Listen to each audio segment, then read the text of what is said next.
Sayyidina Muhammad wa ala alihi wa sahbihi ajma'in. Rabbi syrah li sadri wa yassir li amri wa hlul 'uqdatam min lisani yafqahu qawli. Subhanaka la ilma lana illa ma 'allamtana innaka antal alimul hakim.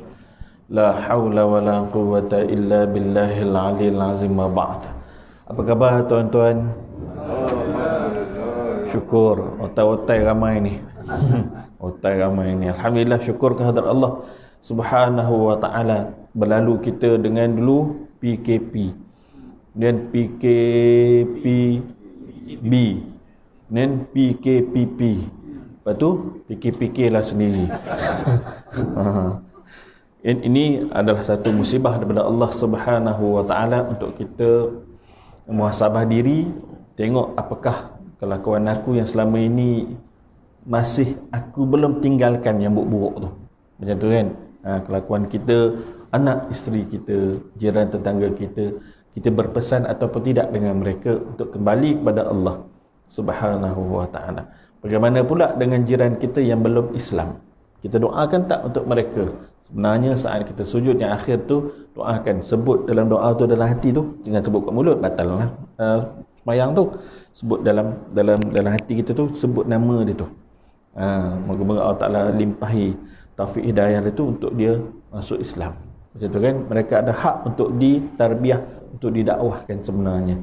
Tuan-tuan, ini yang dikasihi oleh Allah Subhanahu wa ta'ala.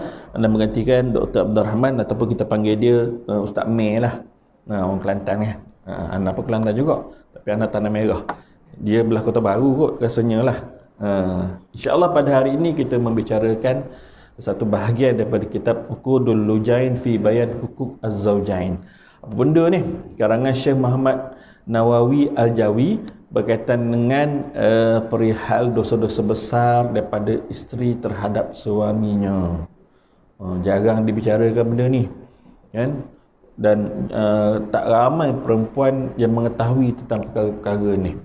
Dia kursus nikah sehari dua je ke kursus nikah? 2 hari je kan? Masa zaman Nana dulu lama juga. Tahu? Sebab dah lama tak nikah tu, tak tahu tu kan berapa hari kursusnya tu. Jadi anak-anak kita, anak perempuan kita tu, isteri kita tu kena tahu sebenarnya. Kan? Ada adab yang mana kalau dia langgar tu, dia berdosa besar terhadap suami dia. Jadi muslimat tak ada ni, tapi tak apalah, kita jadi orang yang akan menyampaikan kepada dia. Lebih-lebih lagi anak-anak kita yang perempuan tu. Minah kan, Farah, mu buat macam ni, buat macam ni, buat macam ni, supaya suamimu sayang betul padamu. Suamimu redha padamu. Jadi senang nak dapat syurga Allah Subhanahu wa ta'ala, insya-Allah. Baik. Bismillahirrahmanirrahim. Alhamdulillahirabbil alamin. Wassalatu wassalamu ala sayyidina Muhammadin khatimin nabiyyin wal mursalin wa ala alihi wa sahbihi ajma'in, amma ba'd. Dengan nama Allah, dengan nama Allah yang maha pemurah lagi maha penyayang. Pemurah Allah Ta'ala ini pada semua makhluk, tidak kira beriman ataupun tidak. Tetapi penyayangnya Allah Subhanahu wa ta'ala khususnya kepada orang yang muslim, apatah lagi mukmin. Lebih-lebih lagi ditunjukkan penyayangnya itu 99% tu selepas pada hari kiamat. Yang kita peroleh nikmat pada hari ini baru 1%. Yang kita ada ni ada ni. Sihat, kaya, gagah, kuat, macam-macam, bahagia, macam-macam lah, tak terkira nikmat yang kita ada ni, baru 1%. Lagi 99 pada hari akhirat besarnya penyayangnya Allah Subhanahu wa ta'ala. Keampunan, kemaafan, rahmatnya Allah Ta'ala tu mengatasi kemurkaannya. Maka rugilah bagi orang yang buat tak tahu je, buat je macam tu kan. Kena ada usaha dan ikhtiar dia untuk kembali kepada Allah Subhanahu wa ta'ala. Bukan hanya semata-mata sangka baik itu saja. Kena ada khauf, kena ada raja', harap dengan Allah Ta'ala, dan kena ada rasa takut. Kalau takut tak ada, harap saja ada, tak aci, tak jadi. Kena ada kedua-duanya, pasangan tu. Salawat dan salam ke atas junjungan Nabi Muhammad sallallahu alaihi wasallam, penutup bagi sekalian nabi dan rasul. Tak ada dah nabi lain dah. Tak ada lagi rasul lain dah. Ada seorang jadi bermuncul. Sayalah Nabi mewakili orang Melayu. Kan? Banyak cantik muka dia. Ada yang macam tu. Tengok-tengok muka, hidung mancung dah. Kulit memang mewakili orang Melayu lah. Sawo matang. Kan? Tapi boleh cakap Arab tak? Tak boleh. Tak boleh. Tak cik lah. Kena pandai cakap Arab. Sudah. Tiba-tiba dia balik mengaji pula bahasa Arab. Kan? Datang balik jumpa kita. Dah pandai dah Arab. Nabi lah ni Nabi. Dok, tu temberang semua. Sebab ada wujud macam tu hari ni. Kan? Orang-orang yang syok sendiri ni. Seterusnya, inilah satu muhimmah, satu tugas. Ni kitab ni ukur dulu jain.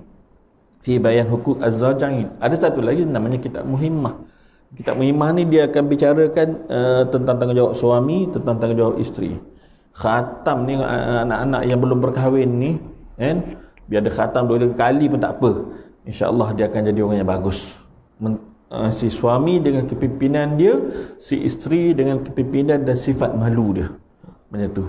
Kalau tidak, hari ni kita tengok je lah di Facebook umpama contoh. Tuan-tuan ada setengah-setengah daripada kita ni ada FB kan, yang suka selfie tu kenapa tu? Perempuan, bukan lelaki. Kurang lelaki yang suka selfie kan, kebanyakannya perempuan. Sebab apa? Dia suka orang puji. Dia tayang diri dia tu, kalau suami dia redha tu, suami dia dayus. Walaupun dia menutup aurat sekalipun, dia suka expose tu, sukakan pujian orang tu. Bahaya. Kadang-kadang dah pakai niqab dah, selfie juga. Niqab dah, tapi selfie lagi. Kan? Sukakan pujian. Manusia normal lah sukakan pujian. Tetapi apabila diletakkan pada tempat yang salah tu, maka boleh datang kemurkaan Allah Subhanahu wa taala. Betul kan? Baik. Tugas-tugas yang ditakuti atas kaum perempuan yang bersuami, iaitu mengerjakan pekerjaan yang dengannya dengan pekerjaan si isteri tadi tu menjadi derhaka terhadap suami dia. Nanti dia akan bicarakan. Maka wajiblah ke atas sekalian wanita atau perempuan itu belajar dan mengetahui hukumnya supaya terpelihara segala amalannya yang berkebajikan. Puasa buat dah, solat buat dah, mengemas rumah buat dah, masak buat dah. Benda apa lagi yang dia kena tahu tu? Banyak lagi rupa-rupanya, kan? Dan bagi perempuan yang menderhakai si suaminya di dunia ini, kelaknya akan menanggung beberapa siksaan dan azab Allah Subhanahu wa taala yang sedang menanti mereka pada hari akhirat. Itulah sabda baginda sallallahu alaihi wasallam semasa baginda Isra wal Mi'raj, ditunjukkan ramainya perempuan dalam neraka mengatasi lelaki. Na'udzubillah min zalik. Moga terpelihara daripada anak dan isteri kita, saudara mara kita. Sebenarnya kan, terpelihara ni kita kena pesan. Kita kena pesan. Kadang elok je mak ayah bertudung ditup, tapi dibiarkan anaknya terkinja-kinja di pentas. Kan? Kadang dibiarkan anaknya berpakaian yang mendedah sana, terdedah sini dan sebagainya. Tak apalah, dia jual produk standard lah. Dia nak jual produk, nak tarik pelanggan supaya beli, dia tayang lah aset dia. Tayang ni. Ni. Nasi lemak dia tu, dia tayangkan yang nasi lemak dia tu. Haram pengiklanan itu, walaupun produk itu halal untuk dijual. Jadi bercampur baur lah. Halal dan haramnya tu. Kan? Allahu Akbar. Baik.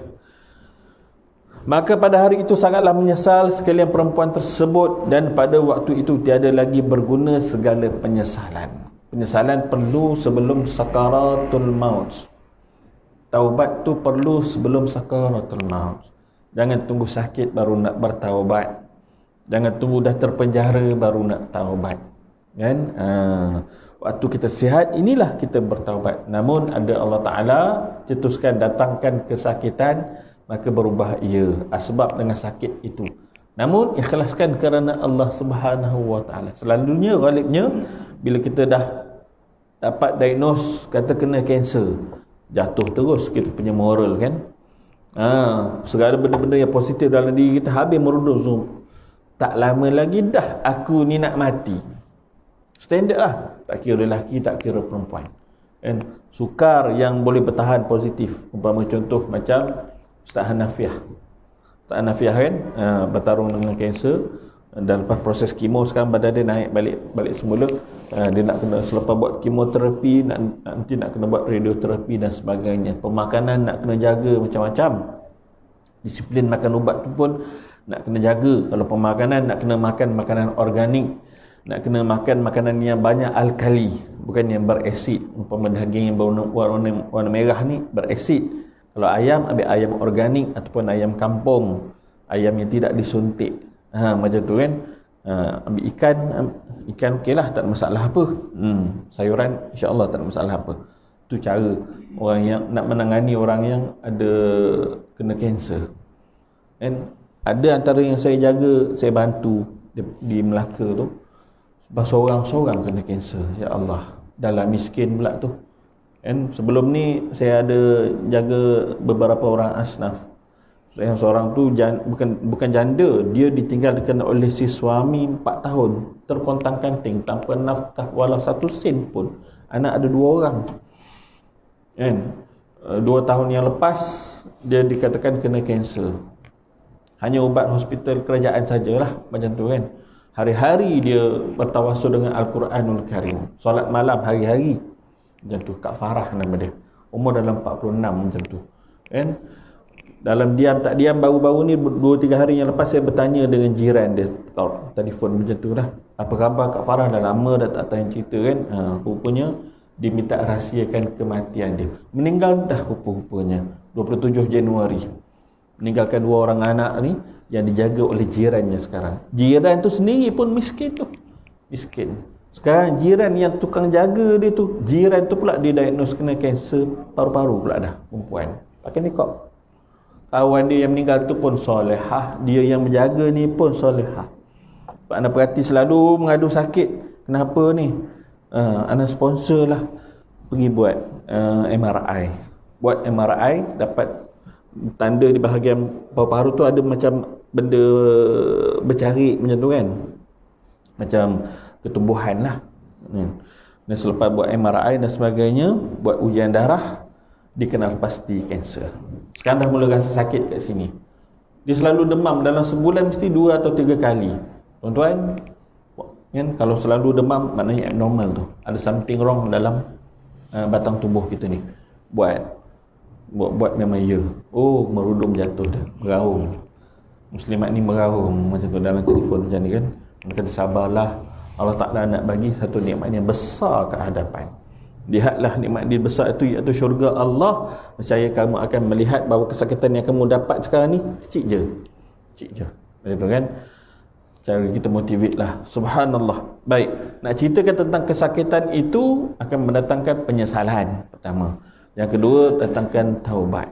Tapi ada tak orang yang apabila datang ujian tu, dia meronta-ronta, dia protes, tinggalkan sembahyang terus? Ada. Bahkan ada benda yang macam tu kan.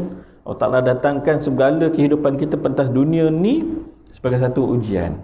Nak kembali balik pada dia dengan cara yang betul, ataupun kembali balik dengan cara dimatikan tapi kamu tetap tidak taat. Macam-macam kan. Kalau masa kuliah di masjid penjara, warden-warden tu anak suka tanyalah macam mana kan. Kebanyakannya daripada orang-orang Islam, alhamdulillah, mereka taubat dengan sebenar. Dan makannya kurang. Lebih-lebih lagi kalau dah diketahui tak lama lagi akan digantung. Macam tu kan, akan digantung. Maknanya hukuman mati mandatory. Itu. Kebanyakannya ada sebahagiannya yang hafal Quran dalam penjara. Subhanallah. Jadi orang yang baik, bersih wajahnya. Baik, kembali balik pada topik kita. Dan pada waktu itu tiada lagi berguna segala penyesalan dan duka cita. Seperti firman Allah Ta'ala, a'udzubillahi minasyaitanirrajim. Yauma la yanfa'u malu wala banun.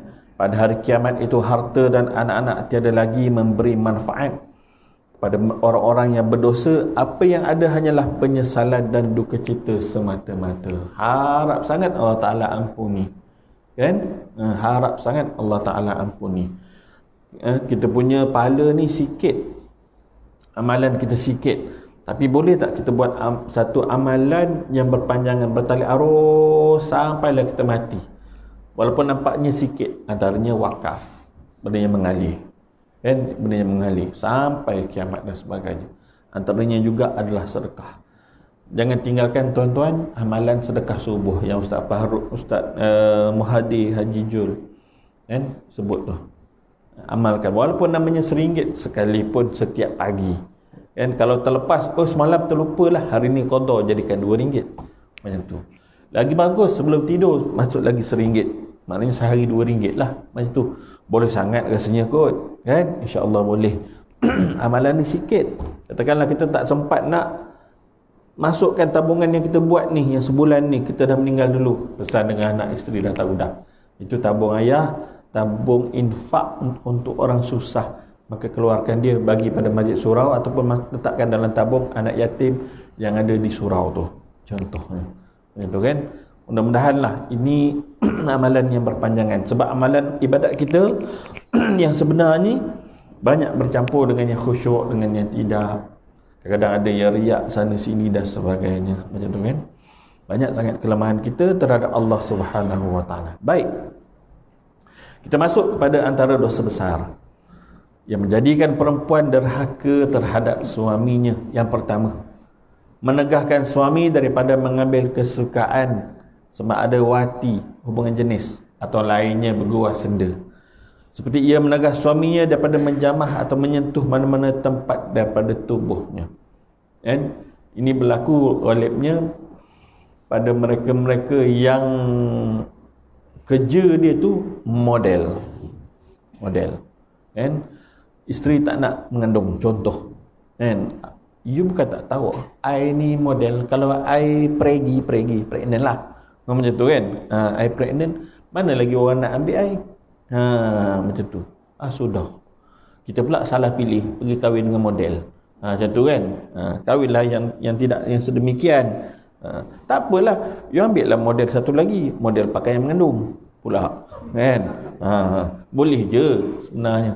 Tapi hati-hati, kerja-kerja model ni kebanyakannya ada saham dia kan. Dosa tu, memperagakan tu, sebab dia menggayakan dengan tarikan-tarikan. Bila dilihat oleh mata-mata lelaki, naya. Sedangkan ustazah yang comel-loteng mengajar duduk kat depan ni, katakanlah macam hari tu Ustazah Hasmah Harun pernahlah dijemput. Kami dalam grup pun berbincang, sebaiknya jangan letakkan dia sendirian macam seorang-seorang macam ni lah, biar ada panel. Jadi orang akan tumpukan pada orang ni pun boleh, pada orang ni pun boleh. Bila dia letak seorang macam ni, punyalah ramai lelaki yang datang masa kuliah tu, sebab nak tengok ustazah tu comel. Kan nampak? Itu mengajar tu, belum lagi jadi model. Nampak? Itu kan fitrah manusia. Kan? Lelaki yang normal. Kalau lelaki yang tak normal, dia tak suka tengok perempuan, dia suka tengok lelaki sebab dia kunyit. Macam tu kan? Lain kunyit, faham kunyit? Gay. Tu kan? Baik. Ia keluar daripada rumah tanpa keizinan suaminya, sama ada suaminya itu hadir ataupun ghaib. Maknanya suaminya ada di rumah ataupun tak ada, outstation di rumah. Outstation keluarlah daripada rumah. Kan? Maka dia sepatutnya minta izin suami nak ke mana-mana tu. Kecuali suami dah bagi blanket approval. Kan? Yang ni malam pertama kita, abang nak beritahu apa perkara-perkara yang dibolehkan dan yang tidak dibolehkan.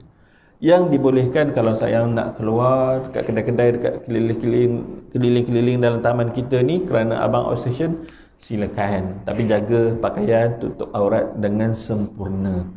Tutup aurat bukan tutup urat. Tutup aurat maknanya pakaiannya longgar, jangan nipis. Macam tu kan, jangan berbayang. Ini pakai seluar sendat mendat tu. La ilaha illallah Muhammad Rasulullah. Huhara kami kaum lelaki ni. Ustaz tak ustaz pun huhara juga. Pernah satu hari ketika saya nak keluar pergi ke Kuis, sebab saya tinggal dalam kampus Unit 10 tu, macam tu kan, di quarters Institut Latihan Sultan Ahmad Shah. Ketika itu pukul 2 suku petang, keluar nak pergi ke Kuis, nak ambil anak sebab dia cuti lah, cuti SEM dia tu. Ketika tu hari gelap macam nak hujan, memang nak hujan lah pun, pukul 2 suku tu. Tiba-tiba daripada bulatan kecil tu kan, tepi sana tu kan ada bazar orang meniaga-meniaga pisang goreng, murtabak AD apa benda semua tu kan. Ada motor daripada arah sana pusing ke sini. Tak ada Proton Pesona daripada arah food court tu, bazar tu, pusing nak pergi menuju ke Maybank Training Center. Dari arah Unit 10 ni ada satu nak terus ke arah bazar tu. Dua-dua ni blind spot ketika tu. Yang motor memang nampak kereta, yang kereta tak nampak motor. Blind spot dekat kerangka tepi cermin tu kan. Macam tu kan. Laju dia ni. Ana tepi motor ni. Laju motor ni. Laju juga kereta ni. Nak kena ni, nak kena ni. Yang bawa kereta perempuan, yang bawa motor pun perempuan. Sesama perempuan. Macam tu. Memang langgar. Melambung dua-dua yang naik motor ni. Melambung dua-dua ni yang naik motor ni. Ana memang ada kad untuk menyelamat tu. Sebab Ana first aider untuk Tenaga Nasional Berhad. Macam tu. Jadi kita tolong bantulah. Nak suruh dia bangun, dia tak mampu bangun. Dia baru accident, kita tak tahu apa kecederaan dia. Tak boleh nak bangun-bangunkan dia. Tetapi ketika tu, hari memang nak hujan lah. Ni kalau aku tak angkat ni, lenjun ni. Lenjun. Kita pun minta izin. Dek, abang angkat dulu ya. Abang, bukan pakcik. Abang. Saya terpaksa paut bahu dia. Ada rasa sakit tak? Tak ada, okey. Saya paut bahu dia, saya seret. Lepas tu seorang lagi dah duduk macam sujud macam tu dah. Tak tahulah tulang belakang ke benda ke. Lepas tu tarik dia juga. Dia masuk bawah flyover tu. Bawah flyover tu lah. Dan kita pun call ambulans daripada Sedang. Datanglah lebih kurang dalam masa 5-6 minit sampailah. Tetapi sekejap je orang datang berhimpun. Standard lah orang kita bila ada kemalangan kan. Baik, orang datang berhimpun. Saya tolong bantu tengok apa-apa luka yang ada dan sebagainya. Sebab saya memang siapkan dah alat menyelamat tu dalam kereta. Macam tu. Tetapi yang datang melihat tu, berbagai ragam pakaiannya. Yang bakwa, yang makwa, yang suami, isteri dan sebagainya. Tu tiba-tiba kita tengah duduk ni, depan kita elok je berdiri seorang perempuan berpakaian seluar tight tu, macam baru balik daripada gimnasium. Membalut tubuh betul daripada pinggang ke bawah. Elok je berbentuk segala bendanya depan mata aku ni. La haula wala quwata illa billahil aliyil azim. Terasa kopiah ni terapung kejap. Hilang kejap kopiah tu. Kan? Macam mana nak padamkan benda tu Kena hantuk kat dahi ke dinding agaknya lah kan. Jangan dibenarkan anak-anak kita berpakaian sedemikian. Tak boleh sama sekali. Seolah-olah mengundang kepada zina. Seolah-olah meletakkan diri anak-anak itu murah. Cukup murah. Maruah wanita terlalu mahal, mengalahkan intan berlian. Begitu juga isteri kita. Maka jangan dipermudah-mudahkan menjatuhkan nilainya. Kan? Kalau orang jual cincin yang murah ni, harga RM5, RM10, yang sado macam emas tu, murah je kan? Jual macam tu je tepi jalan, tak ada bertutup apa pun sebab murah. Tapi kalau intan berlian, ada tak jual tepi jalan? Tak. Kedainya eksklusif, bertutup, ada security lagi kan, ditutup betul-betul nak tengok baru boleh tengok dan sebagainya kan, tak didedahkan begitu. Begitu juga datangnya Islam ini disuruh tutup auratnya sebab nilainya mahal. Maka cara tarbiyah inilah yang anda buat kepada muslimat-muslimat yang belum menutup auratnya. Diri kamu ini sebenarnya mahal, jangan dipermurahkan dia. Maka apabila sesuatu tu mahal, dia ada kawalan keliling dia nak menunjukkan kata dia tu sangat bernilai. Begitulah diri kamu sebenarnya. Cerita macam ni dengan kawan-kawan sekolah dulu, umur 40 tak tutup aurat lagi, dengarnya tu tutup aurat terus lah, pergi cari tudung. Macam tu baru dia tahu. Alhamdulillah ada yang sebelum tu tak dapat jodoh, lepas tutup aurat dapat jodoh. Macam tu kan. Baik. Atau keluar kepada majlis zikir atau kepada majlis mempelajari ilmu yang bukan fardu ain. Dia keluar pada majlis zikir, tak wajib, sunat kan.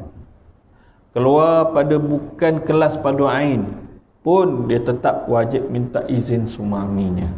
Itu kan. Baik. Maka tiada dikira derhaka kalau ia keluar kerana belajar hukum haid, nifas, benda yang wajib dia tahu. Haid, nifas, wiladah, istihadah. Kan? Ramai orang perempuan tak mahir benda ni. Dan ramai orang perempuan meninggalkan solat yang dia wajib qada tu kerana kedatangan periodnya selepas masuk waktu. Dia tak tanda pun, main relax je. Oh, hari ni aku cuti, ABC, Allah bagi cuti katanya. Memang Allah bagi cuti, solat tu kena ganti kan. Dia tangguhkan solat zuhur di pejabat, pukul 2 baru semayang. Pukul 1.45 datang haid. Maknanya ada 15 minit sebelum tu ruang waktu untuk dia melaksanakan solat sebenarnya. Kan? Contohnya lah, bukan 15 minit. 1.30 katakan, 1.20 masuk waktu, ada lebih kurang berapa minit? 25, 30, 35, 40, 45. Lebih kurang 5, 10, 20 minit. 20 minit masa ada. Tapi dia tak solat Zuhur, kemudian datang period. Kedua baru nak sembahyang, tengok dah period dah. Dia ganti tak solat tu? Ramai yang tak ganti. Ramai yang tak ganti. Itu satu, itu masa kedatangan period. Macam mana pula waktu yang hari dia kering darah dia tu? Dia bekerja di pejabat ketika tu. Ini pun lagi ramai. Dia buat macam mana? Balik nantilah baru dia solat.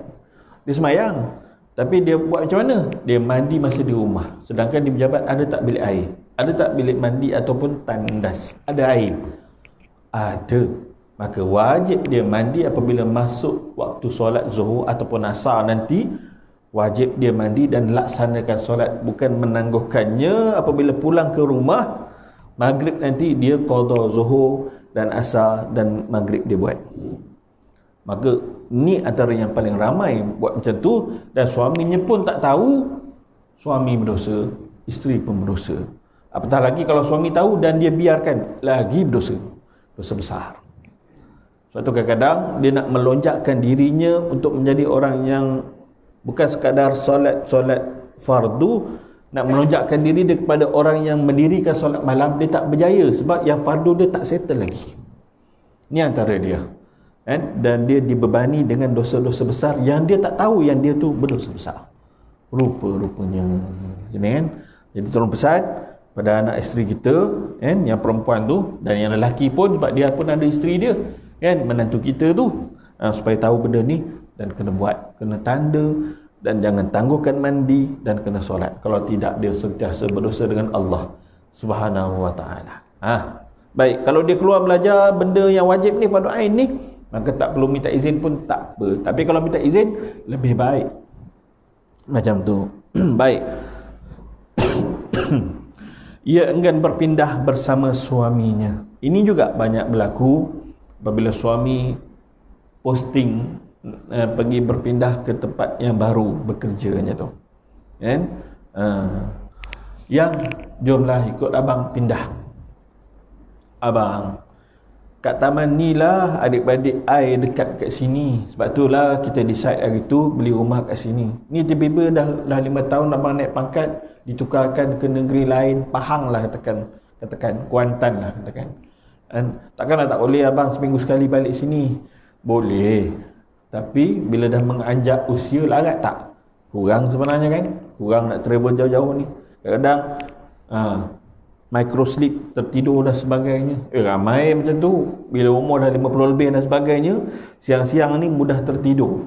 Tak gitu? Ya, betul. Apabila suami kata berpindahlah bersama suami, maka wajiblah berpindah. Kan? Kalau tidak nanti suami tidur rumah baru nanti. Suami tidur rumah baru. Ramai tu. Kan? Ramai. Salah ke tak salah dia nak ada orang rumah baru?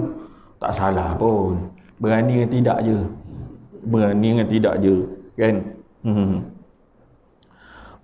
Susah ke senang untuk beristeri baru ni? Sebenarnya senang. Yang susah dia nak dapat pelepasan daripada yang nombor satu tu. Sebenarnya bukan dapat pelepasan daripada dia. Tak. Pelepasan daripada hakim. Kan? Ada seorang Tok Siak di Pelangi Semenyih 2. Tok Siak kita mula lah. Naik semangat. Nama dia dah kena petik dah. Dia dulu bekerja di Kementerian Pendidikan. Dulu kaki nombor. Kaki nombor dulu. Masa umur 40 tahun dia berhenti daripada main judi. Kan? Berhenti daripada main judi, dah bertaubat dan menguruskan jenazah dan sebagainya, dan pernah juga diuji dengan nombor yang tertera pada kain kafan. Ambil kau. Nombor keluar atas kain kafan, tak pernah dibuatnya, tak pernah berlaku pun. Besar-besar ni nombor, tak payah pakai spek nak tengok benda ni nombor ke apa. Tak. Allah Ta'ala uji kan. Dan dia kekalkan taubat dia sampai sekarang umur dah 60 dah. Dah 60. Beberapa bulan yang lepas Allah Ta'ala hadiahkan kepada dia isteri seorang lagi.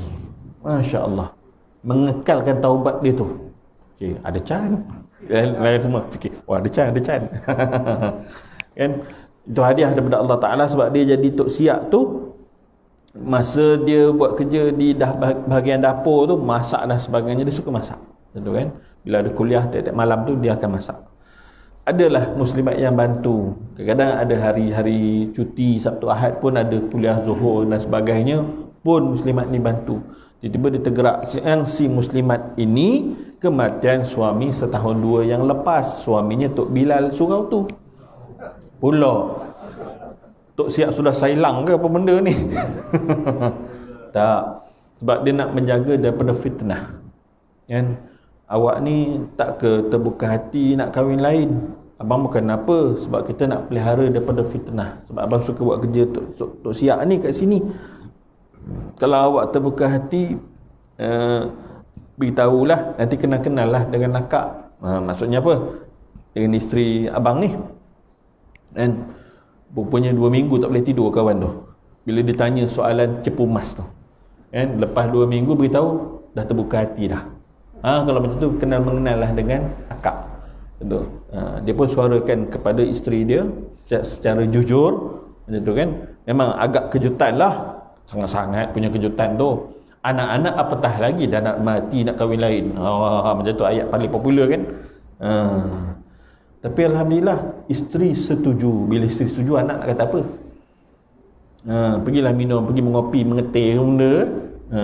Lepas tu pergi shopping dua-dua, beli baju yang sama tema warnanya. Nanti hari nikah kita pakai pakaian yang sama, bergambar bertiga. Wah, bukan main happy lagi. Tok siap muda kembali. Tok siap muda kembali. Ini faham agama lah ceritanya, kan. Allah Ta'ala fahamkan dia. Ni cerita topik berpindah tadi ni. Topik berpindah nak ikut suami ke tidak ni, kan. Sebenarnya ikutlah. Itu lebih baik. Khawatir takut suami jatuh dalam dosa apabila berjauhan daripada isteri. Sama ada dosa itu dibuat sendirian ataupun ada pasangan yang lain yang tidak halal baginya. Sebab hari ini gejala zina ni terlalu hebat. Bukan senang. Tak kira siapa pun akan diuji. Tuan-tuan, dalam dunia FB dan sebagainya, kadang-kadang orang hantar mesej dekat kita, PM tepi, kan, ajak kita tidur hotel. Dia tanggung semua, ajak kita tidur hotel for free. Pernah dapat? Tak pernah. Saya pernah dapat offer yang macam tu. Budak umur 20 lebih, orang Kelantan pula tu, kampung aku. Sampai macam tu. Lepas tu kita tanya dia, kenapa jadi macam ni? Awak ni sepatutnya dah patut nikah sangat dah ni. Dia kata dia dulu pernah berzina dengan Pak Wer, kemudian Pak Wer tu tinggalkan. Kesan daripada dia pernah merasai itu, rasa nak merasai lagi. Itu keadaannya. Dan cepat-cepatlah kahwin. Carilah lelaki yang baik dan sebagainya. Kalau awak cari lelaki yang tak baik, nanti awak teraniaya pada diri awak sendiri. Cari lelaki yang baik adalah perlulah pada tempat yang baik-baik. Mana? Masjid surau lah. Macam tu. Masya Allah. Baik, seterusnya, ia menyelak pintu ketika suaminya hendak masuk kepadanya. Marah dan sebagainya. Kadang benda hal-hal yang kecil je. Macam tu, kan. Selak pintu, tutup, kunci, apatah lagi. Ia meminta cerai, talak kepada si suami. Dalam perkara yang suami tidak pun melakukan kejahatan kepadanya. Tapi paling ghalib apabila si suami menyatakan bahawa yang abang nak tambah seorang lagi, terus boleh, tapi ceraikan I. Dia cakap macam tu, dosa besar. Dosa besar tak dosa besar. Peduli apa? Dia kata macam tu pula dah. Kan? Kerana apa ni? Kejahilan, keegoan dan tidak akur dengan syariat yang dibawa oleh Nabi sallallahu alaihi wasallam. Kan? Ustazah sendiri pun susah nak terima benda ni. Sungguh. Tetapi percaya tak tuan-tuan, kalau ustazah itu lulusan pondok pengajian kan, pesantren ke, madrasah-madrasah, pondok Pasir Tumbuh ke, Falahiyah ke, tak kira lah, di Kedah, di Pulau Pinang, di Terengganu, tak kira lah mana-mana. Kebanyakannya lah, kalau kita tengok, kita selidiki, mereka akur dan mereka redha. Banyak. Saya dalam grup pengajian kitab ni dapat banyak cerita-cerita berkaitan dengan muslimat-muslimat ni yang berpoligami dengan rela dan redha. Namun ada juga daripada kalangan mereka yang dia ambil enteng oleh si suami dengan mempergunakan duit isteri. Kan? Suami malas bekerja. Isteri pertama doktor, isteri kedua jurutera. Sponsor dia untuk keluar beberapa hari dan sebagainya pada jalan dakwah. Tapi suruh bekerja malas. Bila bercerita begini tentang bekerja, mula nak naik kaki, nak naik tangan dan sebagainya. Dan katanya nak kahwin pula yang nombor 3. Yang nombor 2 punya mas kahwin pun tak bayar lagi yang hutang tu. Jadi dia nak kahwin nombor 3. Nak kahwin nombor 3 itu haram. Ini saya marah. Saya marah pada siapa? Tabligh. Tak maaf cakap lah. Tabligh. Bukan semua tabligh begitu. Tak. Adalah beberapa orang yang macam tu. And aku pada jalan dakwah dan isteri aku suka. Betul ke isteri kamu suka? Ataupun isteri kamu ada suarakan tapi kamu membentak-bentak kembali kepadanya. Lalu dia membawa hati dia berbincang bersama dengan orang yang boleh dirujuk supaya sabar dan sebagainya. Benda ni berlaku tuan-tuan. Sebab tu saya tegur. Dan saya tegur tu dalam grup FB Masjid Seri Petaling. Kan? Dia punya markas lah tu. Tolong beritahu dalam bayan dan sebagainya, pekerjaan orang lelaki, keutamaan, tanggungjawab orang lelaki, nafkah kerja dia, bukan kerja isteri. Isteri itu membantu. Bukan menguasai nafkah di rumah tangga tu, bukan dia. Kita yang kena menguasai sepatutnya, dan dia membantu sebahagiannya. Ini kalau kesemuanya, maknanya kita tidak bertanggungjawab terhadap rumah tangga. Macam tu. Baik. Ia bermasam muka sesudah bersihnya dan berhaid dan nifas. Jangan kerap mesti senyum dengan suami. Layanan perkataan terhadap suami seharusnya daripada seorang isteri itu berbeza dengan layanan kepada bos di pejabat. Kan? Tata bicara laras bahasa dia tu kalau di pejabat macam mana dengan bos? Ada kelembutan dia kan? Kalau dengan suami lagi lembut daripada itu. Ada beza. Lebih halus. Supaya apa? Senang masuk syurga. Senang masuk syurga. Dan beberapa perkara lagi yang disebutkan dalam kitab-kitab fiqh antaranya. Maka apabila seseorang perempuan melakukan mana-mana perbuatan derhaka yang tersebut, walaupun sekejap jua, nescaya tiadalah wajib ke atas suaminya memberi nafkah kepadanya pada hari itu, dan juga tiada wajib memberi pakaian pada ketika itu, dan tiada wajib mendatangi gilirannya. Ni kalau berbilang isteri. Berbilang isteri. Isteri yang ni, yang nombor 3 ni, nusyus, tak payah balik rumah dia. Tiba-tiba dia kata, you kena balik, ni giliran balik tu kena balik, tapi dia tak layan pun kita. Maknanya dia mengekalkan nusyus dia tu. Maka tak perlu pun kita balik. Kenapa abang tak balik? Dah awak macam tu, buat apa aku nak balik? Macam tu sebenarnya kan. Ni pun ramai orang lelaki kita tak tahu ni. Geng-geng lelaki yang tak pasti benda ni dan sebagainya. Tidurlah sang suami di hadapan TV, si isteri di dalam bilik kekal, macam tu je. Kan? Baik. Silap besar tu.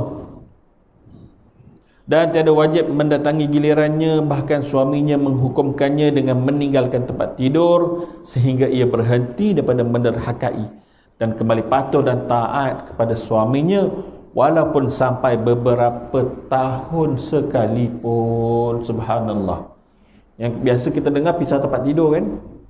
Pisah tempat tidur. Selain daripada pisah tempat tidur, pisah rumah pun boleh. Kita duduk homestay lah katakan. Sampai dia datang ke gusaran dia, lalu dia nak berbaik balik pada kita. Boleh.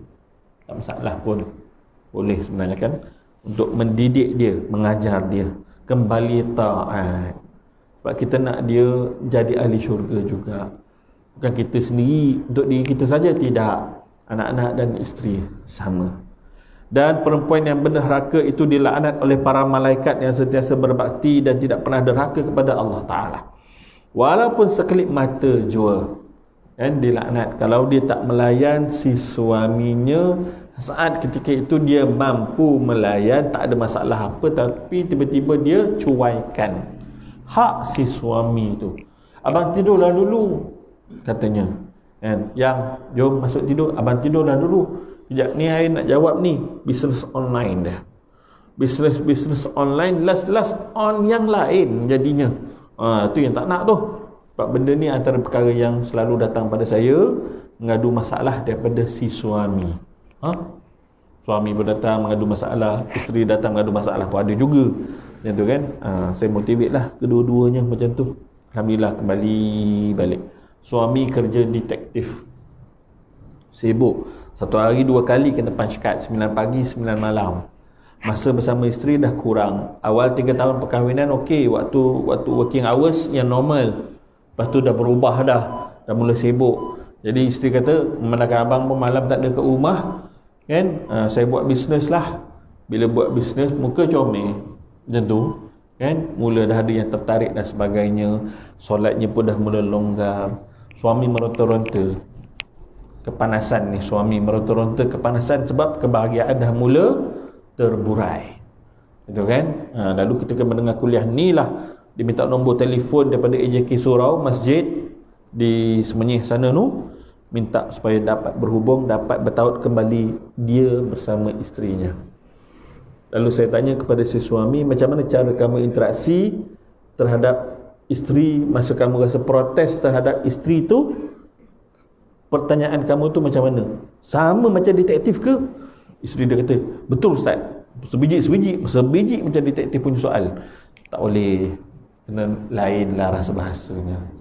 And mula-mula saya motivate si suami. Lepas tu suami kata dia boleh kalau dia nak kahwin lain, tapi dia sekat hasrat tu sebab dia tetap sayang pada isteri. Ini ayat yang paling power sekali. Dan saya panggil isteri, saya ceritakan apa yang suami dia cakap sebentar tadi. Suami pula keluar lah, mengalir mata isteri. Berubahlah. Awak nak ke syurga bersama suami, bukan bersama orang lain yang terpikat kerana rupa paras awak. Rupa kita ni hanya sekejap sahaja. 40, 50, makin tanggal, makin kurang, makin pudar kecantikannya. Tetapi kalau kecantikan hati dan akhlak itu bermula dari awal, insya-Allah sampai ke hujungnya, akhlak itulah yang dipandang oleh suami, dan itulah yang paling bernilai sekali. Kamulah menjadi wanita idaman syurga. Cakapnya tu meleleh, teresak-esak teruslah depan kita. Bertaut kembali, alhamdulillah. Jatuh tuan-tuan, kan? Besarnya tanggungjawab dan hak suami terhadap isteri. Banyak perkara. Anda teringat ibu dan ayah kepada Tuan Sabariah, isteri kepada almarhum Tuan Guru ni Abdul Aziz. Mak dan ayah dia pesan, Sabariah ni nak rayak bui, mu ni ada orang nak minemu, Ustaz ni Abdul Aziz Nikmat. Ustaz lah masa tu musa muda lagi, tak panggil Tok Guru lagi. Tolong jaga 4 benda: makan, minum, pakaian, tempat tidur, dan maruah diri lah. 4-5 perkara. Mau jaga benda ni, insya-Allah suami takkan lari ke lain lah. Takkan lari ke lain. Maksud dia apa? Jaga makan minum, biar pandai masak. Biar pandai masak. Masak sungguh-sungguh sampai suami kata, sedap lagi awak masak daripada kedai ni. Macam tu kan. Orang melangit dia punya pujian dia. Yang kedua, makan minum, pakaian. Biar suami tu pergi keluar daripada rumah tu rasa yakin diri dia. Nak ke mana bang? Nak ke masjid, saya siapkan baju abang. So Said tu tajam tu, kena tangan luka. Macam tu. Butangkan siap-siap. Ini kadang-kadang datang ke masjid surau, butang lain, biru ada, hijau ada, bercampur-campur. Yang pemata dia pun dah tanggal tak mana pergi pun ada. Kadang-kadang satu je butang paling bawah macam tu. Tak cukup sifat butangnya. Yang berkedut 1000 pun ramai, kan? Abang nak pergi surau ni, mana jubah abang yang tu? Tu ada dalam bilik belakang tu bang, bawah sekali. Dalam timbunan sama tinggi dengan tuan badan. Kan? Keluar-keluar, kedut 1 juta, bukan 1,000 dah. Pergilah ke surau suaminya tu. Kan? Macam tu keadaan dia. La ilaha illallah Muhammad Rasulullah. Kan? Layanlah elok-elok, siapkan baju ni. Ni suami suka pakai, yang ni jarang-jarang dia pakai. Gosoklah. Macam tu siapkan. Baju jubahnya, baju Melayunya gitu. Barulah mengundang redha Allah, melimpah-limpah ruah. Dan jaga tempat tidur yang dipesan oleh ibu dan ayah kepada Tuan Sabariah ni. Jaga tempat tidur maksudnya bukan tempat tidur tu, urusan batin suami, supaya dia tak melilau, tak rosak matanya di luar kerana kecukupan yang telah diperoleh dari isterinya sendiri. Macam tu. Kan? Maknanya kena bagi dengan sebaik-baiknya. Itu kan? Jangan buat acuh tak acuh. Dan yang seterusnya, menjaga maruah diri. Ini antara benda-benda yang selalu cuai dan culas berlaku pada zaman kita hari ini. Perceraian di Selangor sangat tinggi. Antara yang tertinggilah di Malaysia perceraian di Selangor.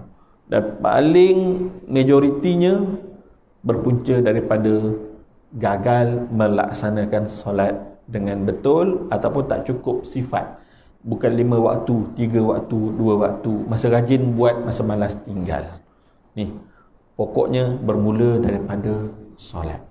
Mudah-mudahan kita dapat berpesan dengan anak isteri kita untuk kembali balik kepada Allah Subhanahu Wa Taala, mengerjakan apa-apa yang disuruh dan diperintahkan, begitu juga mengekalkan ketaatan kepada pasangan suami isterinya itu dengan jalan yang terbaik. Moga-moga menjadilah rumah tangga itu baiti jannati, rumahku syurgaku, isteriku permaisuriku, suamiku raja bagi aku. Macam itulah sebenarnya, kan? Mudah-mudahan sedikit perkongsian pada hari ini mengatakan Dr. May tak dapat bersama-sama dengan kita hari ini ada natijah yang terbaik untuk kita sesama refresh, kan? Rumah tangga kita, insya-Allah. Moga-moga kesilapan-kesilapan yang lepas dapat diampuni dan dilakukan perubahan untuk jadi lebih baik, insya-Allah. Mohon maaf ayah-ayah belaka, kan, atas kekurangan. InsyaAllah bertemu di lain kesempatan yang Allah Ta'ala izinkan, insyaAllah. Aqulu qali hadha wa astaghfirullahal azim li wa lakum. Wassalamualaikum warahmatullahi wabarakatuh. Bismillahirrahmanirrahim. Allahumma faqqihna fid din waftah lana futuhal arifin waj'al a'malana khalisatan liwajhikal karim. Allahumma rzuqna fahman nabiyyin wa hirzal mursalin wa ilhaman malaikatil muqarrabin birahmatika ya arhamar rahimin. Allahumma jam'ana hadha jam'an marhuma wa tafarraqna min ba'dihi tafarraqan ma'suma.